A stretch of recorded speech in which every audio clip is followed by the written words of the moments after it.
Hi guys! Welcome back to my cooking vlog. Ang lulutuin natin ngayon ay ginisang sardinas na may kamote at bunga ng malunggay. Ayan, naggisa na ako dito ng sibuyas, kamatis at bawang. 2 lata ng sardinas ang gagamitin ko para malasa siya kasi medyo marami ang sasahog kong kamote at bunga ng malunggay. At alam niyo ba guys, ito yung sardinas na sinasabi ko sa inyo dati pa na nabibili namin sa Kamsa-Kamsa.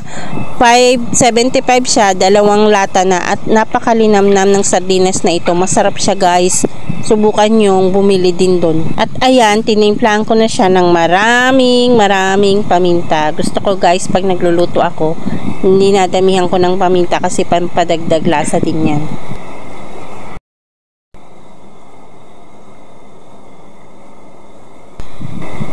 Ayan, lalagay na natin ang ating unang sahog na kamote. Itong unahin kong ilagay kasi medyo matigas to at medyo mahirap siyang palambutin. Kaya pakukuluan muna natin siya hanggang sa lumambot siya at isusunod natin itong bunga ng malunggay. O diba, napakarami nito guys.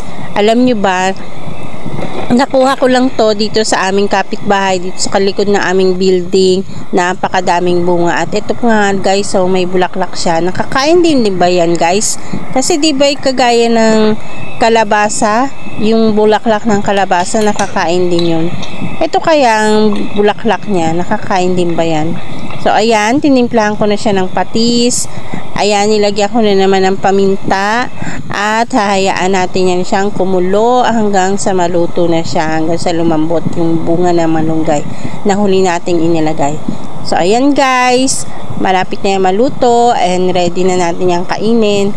Thank you for watching. God bless everyone.